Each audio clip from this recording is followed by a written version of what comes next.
Hi అండి, welcome to KK collections. ఈ short వీడియోలో మీకు అరిఫా బ్రాండ్ కుర్తీస్ 3 పీస్ సెట్స్ చూపిస్తున్నాను. ఇవి వచ్చి థిక్ కాటన్ లో ఉంటాయండి. జైపూర్ కాటన్ అంటారు కదా, ఆ కాటన్ లో ఉన్నాయన్నమాట. ఇది 3 పీస్ సెట్. టాప్, బాటమ్ ఉంటుందండి, దుపట్టా. 3 piece set.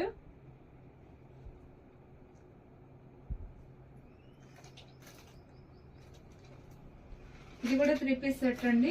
అనార్కలి మోడల్లో వస్తుంది, గేర్ ఎక్కువ రాదనమాట. ఇది 3 పీస్ సెట్, కానీ బాటమ్ వచ్చి పలాజో బాటమ్ వస్తుంది. Bottom palazzo bottom. Dupatta cotton dupatta వస్తుంది. వీటిల్లో కలర్స్ అండి, పింక్ కలర్, గ్రీన్ కలర్ రెండు ఉన్నాయి. 850 రూపీస్ ప్లస్ షిప్పింగ్ లో అవైలబుల్ లో ఉన్నాయండి. ఒక షిప్పింగ్ కి 2 కుర్తీస్ కూడా వస్తాయి. వీడియో నచ్చినట్లయితే లైక్ చేయండి, షేర్ చేయండి, సబ్స్క్రైబ్ చేయండి. మీకు నచ్చిన డ్రెస్ ని స్క్రీన్ షాట్ తీసి వాట్సాప్ నెంబర్ కి సెండ్ చేయండి. Thank you.